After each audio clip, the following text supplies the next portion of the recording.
भाइयों और बहनों, नमस्कार। अब मैं आपको बहुत ही आसान 6 ऐसे आसन बताने जा रहा हूँ जो हर आयु के व्यक्ति कर सकते हैं। इनको करने के अलग अलग लाभ हैं। सबसे पहले मैं आपको विद्यार्थियों के लिए ताड़ासन, इनको ये समस्या है कि उनका कद लंबा नहीं होता और कंसंट्रेशन नहीं बनती, किसी भी काम को वो आसानी से कर नहीं पाते, उसके लिए ताड़ासन बहुत ही उपयोगी है। अपने आपने उसकी स्थितियाँ देखनी हैं। पहले पैर जोड़ना और दूसरा धीरे धीरे हाथों को ऊपर ले जाना, फिर हाथों को मोड़ना और शरीर को ऊपर की ओर खींचना, एड़ियाँ उठानी और शरीर को ऊपर की ओर खींचना। इसको आप प्राणायाम क्रिया में भी कर सकते हैं। ऊपर खींचते समय लंबा सांस खींचना, जितना खींच सकते हैं सांस को खींचना और उसको 2 मिनट के लिए या उससे कम समय के लिए होल्ड करना और फिर दोबारा वापस उस स्थिति में आना, एड़ियाँ नीचे करनी और हाथ को धीरे धीरे वापस अपनी जगह पर लाना। ये ताड़ासन, ये बहुत ही उपयोगी है। अब दूसरा मैं आपको करने जा रहा हूँ, बहुत ही आसान है, वो भी हर वर्ग के लिए है, विशेषकर 50 साल के व्यक्तियों के लिए या उसके ऊपर के लिए भी बहुत उपयोगी है। ये घुटनों का है, इसको कहते हैं पाद आसन। बिल्कुल एक ही स्थिति में हाथ आगे ले जाने और बैठना, अपने घुटनों को इस ढंग से बैठना जैसे आप कुर्सी पर बैठे हैं, बिना पूरी पीठ को सीधा करना और जितनी देर आप बैठ सकते हैं ऐसे उस आसन में स्थिति में बैठना। इसको कहते हैं पाद आसन। इसको करने से जो हमारे घुटने हैं वो स्वस्थ रहते हैं, हमारी जो पिंडलियाँ हैं उनके मांसपेशियों में लचक बनी रहती है और हमारी केंद्रित करने की शक्ति जो है वो विकसित होती है। इसको कहते हैं पाद आसन। इसके बाद जो मैं तीसरा आसन करने जा रहा हूँ वो है त्रिकोण आसन।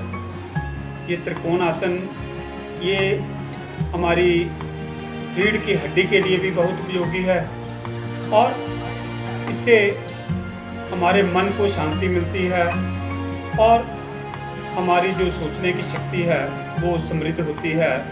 त्रिकोण आसन में आपने पैर को पूरा खोलना और दूसरी तरफ मोड़ना और पैर को हाथ लगाते हुए हथेली की ओर देखना। अपना ध्यान जो है वो हथेली की ओर केंद्रित करना। ये है त्रिकोण आसन। ये भी बहुत उपयोगी है।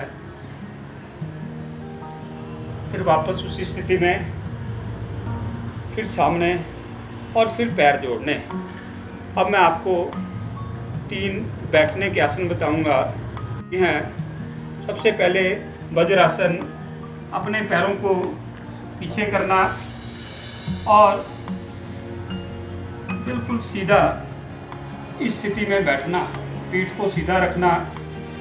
ये वज्रासन है।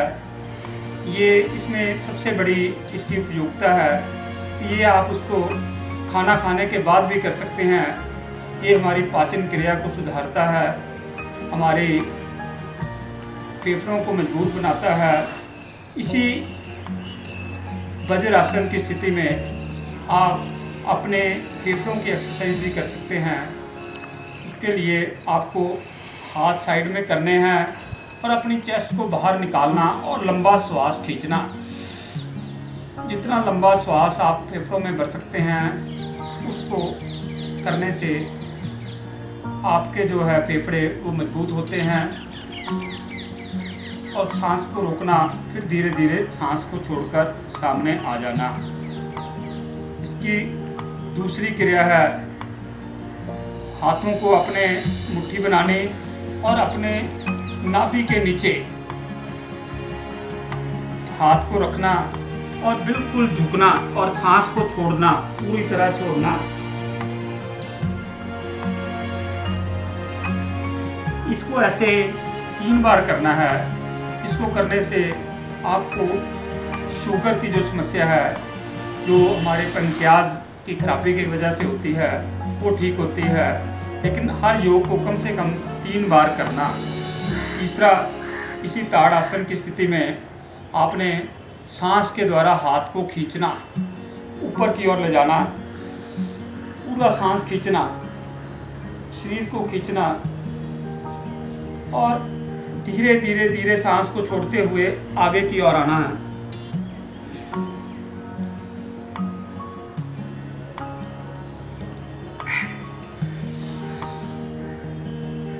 ये हमारे इस क्रिया को करने से हमारा जो दिल है, जिसको हार्ट कहते हैं, वो स्वस्थ होता है। और आपने कभी देखा होगा किसी दिल के मरीज को, तो हॉस्पिटल वाले इस योग को बार बार करने को कहते हैं। ये देखिए, 1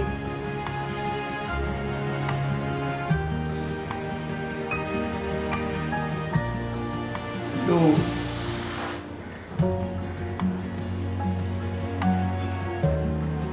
इसको धीरे धीरे हाथ को लाना और पैरों को बाहर निकालना।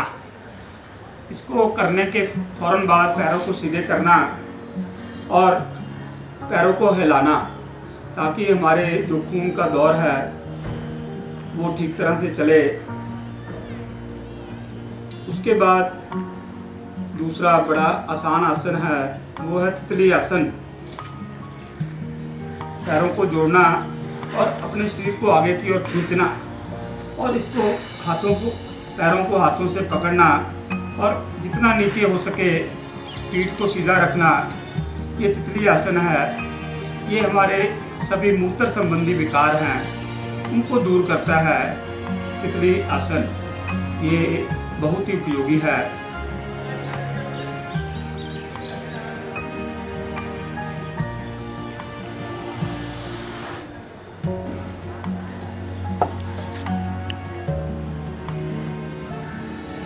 अब मैं आपको आखिर में बहुत ही आसान आँखों का योग बताऊंगा। आपने आँखों का योग करना है, इससे आपकी नज़र की रोशनी ठीक होगी। आपको चश्मा जो है, अगर आप नित्य प्रति करेंगे तो चश्मा उतर जाएगा, लेकिन इसको बड़े ध्यान से करना है।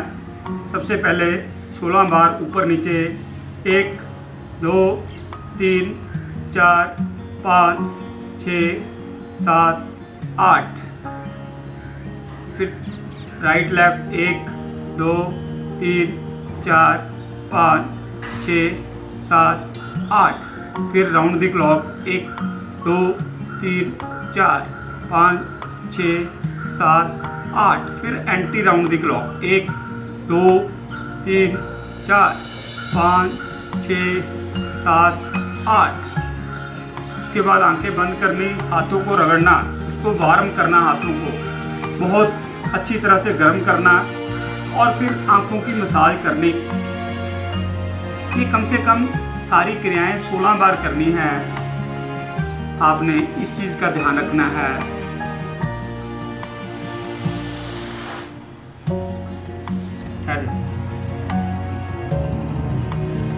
साथियों, अब मैं आपको विश्व योग दिवस पर सबको हार्दिक बधाई देता हूं और आशा करता हूं कि हमारा देश इस विषम परिस्थितियों से अवश्य निकलेगा और योग के द्वारा ही निकलेगा।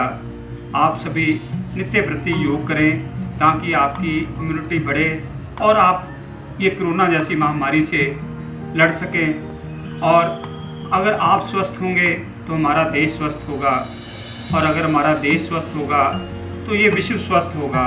इसलिए हमें अपने आप को सबसे पहले स्वस्थ करना है, और वो भी योग के द्वारा। धन्यवाद।